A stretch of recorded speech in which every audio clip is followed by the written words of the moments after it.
Mesdames et messieurs, bonjour. Action, ça tourne. Mesdames et messieurs, bonjour. Nous allons parler aujourd'hui du chômage des masses au Gabon. C'est une vraie réalité. C'est une vraie précarité pour les chômeurs gabonais, justement, qui n'ont pas encore été appelés par rapport à la pose de leur dossier dans différentes administrations du Gabon.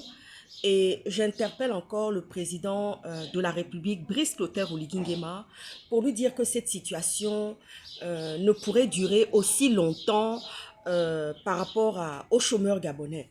Écoutez, vous avez mis, Monsieur Oligui, vous avez mis euh, des taxis Gab.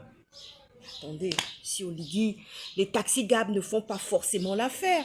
Vous savez, tout le monde n'a pas le don et le sens des affaires ou de l'entrepreneuriat ou de l'investissement. C'est d'abord une école, hein, vous savez.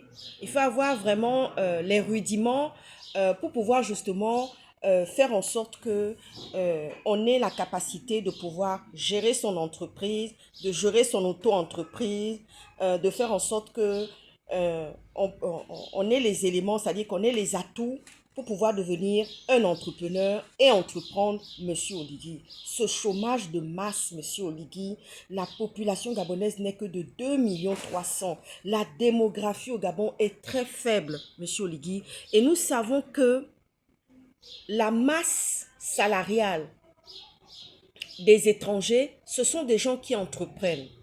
Ce sont des gens qui sont dans l'entrepreneuriat. C'est-à-dire que si on veut parler des 40% des étrangers qui sont au Gabon, ce ne sont pas des gens qui sont dans l'administration, Monsieur Oligui. Peut-être qu'il y en a quelques-uns que vous avez fait venir, qui étaient déjà là par le biais de Ali Bongo, justement. Et aujourd'hui, quand on regarde bien, cette masse salariale des 40% au dehors, ce sont des étrangers, ce sont des gens qui ont le don, l'entrepreneuriat. Et de toutes les façons, ils savent. C'est-à-dire que quand ils quittent leur pays pour venir au Gabon, ils ne viennent pas au Gabon pour entrer dans la fonction publique. Ils ne viennent pas au Gabon pour pouvoir aller occuper les postes des Gabonais. Non, ils sont dans l'entrepreneuriat. Ce sont eux qui font les multiples services, c'est-à-dire qu'ils sont dans le service à la personne. Donc, urgent, le chômage de masse, Monsieur Oligui, ça doit disparaître. La précarité dans laquelle des chômeurs, des doctorats, des gens qui ont des doctorats, qui sont encore là au dehors, qui n'ont pas qui n'ont pas de boulot, Monsieur Oligui, c'est pas possible. Regardez vous-même. C'est-à-dire que la tâche, vous aviez dit au départ que oui, vous êtes venu pour restaurer la dignité. Bon, 2 ans se sont écoulés, Monsieur Oligui. 2 ans se sont écoulés. On a vu que 1950 km de voies bitumées que vous avez mis, on ne sait pas où ça part, comment ça part, quelles sont les infrastructures qui ont été réparées, qu'est-ce qui a été fait réellement. Monsieur Oligui, jusqu'à maintenant, on n'a pas encore vu. On n'a pas encore vu et on reste tutui, béat et on ne demande qu'à voir. Mais pendant ce temps, Monsieur Oligui, nous sommes là pour dénoncer. Vous avez demandé à la diaspora d'amener des investisseurs. Et Monsieur Oligui, on n'est pas entrepreneur, on ne fait pas de l'entrepreneuriat comme ça. On ne devient pas du jour au lendemain un entrepreneur. On ne devient pas du jour au lendemain un investisseur, quelqu'un qui vient faire de l'investissement, Monsieur Oligui. Nous avons, en toute cette diaspora, il y a des multiples pluridisciplinaires dans chaque métier, dans chaque spécialité. Donc, au jour d'aujourd'hui, Monsieur Oligui, avant de nous demander à nous, la diaspora, d'amener des investisseurs pour venir investir au Gabon, on vous demande déjà, Monsieur Oligui, de prendre en charge les chômeurs qui sont au Gabon, Monsieur Oligui. Parce que vous savez, pour la diaspora qui est à l'extérieur, la plupart de ces personnes de la diaspora gabonaise financent énormément les familles qui sont en difficulté au Gabon. Et d'autres même en usent et en abusent. Voilà, parfois c'est une tante même avec qui tu n'as pas de lien, c'est-à-dire qui n'a pas souffert pour toi, qui n'a rien eu pour toi, mais c'est elle qui vient prendre le pactole, c'est elle qui vient dire que oui, elle a fait quelque chose, c'est-à-dire que manger sur la tête des parents. Beaucoup de personnes sont dans ce genre de situation. Beaucoup de personnes. Mais heureusement que nous avons cette générosité en Afrique où, parce que dans les pays occidentaux, il n'y a pas ça. En Occident, il n'y a pas ça. Il n'y a pas les histoires de tantes, il n'y a pas les histoires de oncles, il n'y a pas les histoires de neveux, il n'y a pas les histoires de nièces. Il n'y a pas ça, Monsieur Oligui. c'est parce que nous avons cette fibre du partage. Et que toute cette diaspora qui travaille à l'étranger puisse prendre de l'argent, mettre de l'argent, investir de l'argent pour pouvoir justement envoyer de l'argent à leur famille qui se trouve au Gabon. Et oui, c'est ça la problématique aujourd'hui, monsieur Oligui. C'est pour ça que je vous interpelle encore pour vous dire qu'il est urgentissime, monsieur Oligui, il est urgentissime que les chômeurs du Gabon soient pris. Déjà, il faut faire un recensement, monsieur Oligui. Parce que vous savez, vous suivez nos vidéos, vous voyez tout ce qui est dit dans les vidéos. Vous voyez, c'est-à-dire que si vous avez des conseillers stratégiques en matière d'emploi, ça serait une bonne chose. Monsieur Oligui, il faut vraiment créer un pôle de l'emploi à Libreville, un pôle stratégique par rapport à l'emploi et savoir à quel niveau vous vous trouvez par rapport à l'embauche de tous ces chômeurs, de tous ces gens qui ont des diplômes et qui croulent à la maison, qui ne savent pas où donner de la tête au quotidien, monsieur Oligui. Il est urgentissime de pouvoir régler cette situation-là parce que ça ne fait que perdurer. Ça ne fait que perdurer, ça ne fait que exacerber les tensions sociétales et dans les familles, monsieur Oligui. Les taxis Gab, c'était certes, vous avez peut-être pensé que non, vous avez dit que non, la fonction publique, monsieur Oligui, la fonction publique ne peut pas être engorgée. La fonction publique ne peut pas être engorgée, monsieur Oligui, ça je vous le dis.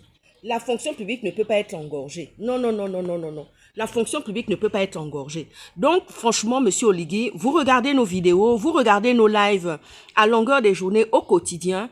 Vraiment, veuillez concéder à toute cette situation des chômeurs à Libreville, le chômage de masse. Le chômage de masse. Vous ne pouvez pas demander à la diaspora, monsieur Oligui, vous êtes tout le temps en train de tourner. C'est-à-dire que c'est vrai, c'est-à-dire que vous, quand vous avez pensé que la diaspora gabonaise n'était pas une manne, mais la diaspora gabonaise représente en elle-même, sur le plan humain, une place très importante. Oui. Quand vous ne considérez pas ça, monsieur Oligui, les Occidentaux, eux, ils ont compris. Parce que c'est un pourcentage, c'est-à-dire que ce sont des familles qui dépensent, ce sont des familles qui consomment, ce sont des familles qui sont dans la consommation dans le pays. Mais quand vous passez votre temps à vous braquer, à envoyer vos activistes de la mangeoire pour venir attaquer, pour venir sonner les cloches à toute cette diaspora qui vit à l'étranger, qui est valable. Parce que quand on n'est pas chez soi, monsieur Oligui, vous le savez, vous avez été, comment dire ça, vous avez toujours vécu dans le paradis, vous avez toujours vécu dans les bonnes conditions. Vous n'avez jamais manqué de rien, en tous les cas. Vous n'avez jamais manqué de rien. Donc, c'est pour dire que toute cette diaspora gabonaise qui travaille durement, qui ramène de l'argent et qui envoie encore de l'argent au pays, qui investit encore de l'argent dans les familles, monsieur Oligui, ce n'est pas quelque chose, ce n'est pas une portion congrue. Non, monsieur Oligui. Ce n'est pas du tout une portion congrue. Bien au contraire, c'est quelque chose qui est très important et qui sert énormément. Chez les Occidentaux, quand ils font les sondages, ça compte énormément. Quelles sont la proportion d'étrangers qui consomment dans le pays? Monsieur Oligui, créez un service du chômage et de la précarité. Et oui, avec des évaluations pour qu'on sache à quel niveau, pour qu'il y ait un suivi et un accompagnement. Créez ce service-là, monsieur Oligui, et vous allez voir jusqu'à quel niveau, à quel point, quelle est la proportion qui vous reste justement pour pouvoir mettre tous ces chômeurs-là à permettre à ceux de travailler. Parce qu'on voit que vous êtes éparpillés partout. La seule chose qu'on voit, monsieur Oligui, c'est qu'on voit vos activistes-là à qui vous avez demandé de rentrer, font des lives pour insulter, font des lives pour attaquer, parce que vous ne voulez pas qu'on dénonce. Mais le fait de dénoncer, c'est une lumière. Ça permet de mettre la lumière sur des choses qui ne vont pas. Puisque vous avez dit, vous avez fait la promesse que vous êtes venu pour restaurer la dignité. Et vous avez vu que la dignité, c'est-à-dire que vous êtes resté tellement si longtemps avec toutes ces personnes-là qui passait son temps à détruire la dignité des Gabonais, à jeter les pourceaux, à jeter les Sodomes et Gomorrhe sur le pays. Maintenant, vous vous êtes levé subitement comme ça pour venir dire que oui, vous allez faire un coup de libération, vous allez faire un coup d'État pour pouvoir renverser les choses. Mais moi, je vous appelle, j'en appelle à vous et votre gouvernement, monsieur Oligui, c'est le moment de s'occuper des chômeurs. J'ai trouvé ça c'est tellement d'une incongruité que je me suis dit, mais c'est quand même incroyable de voir que,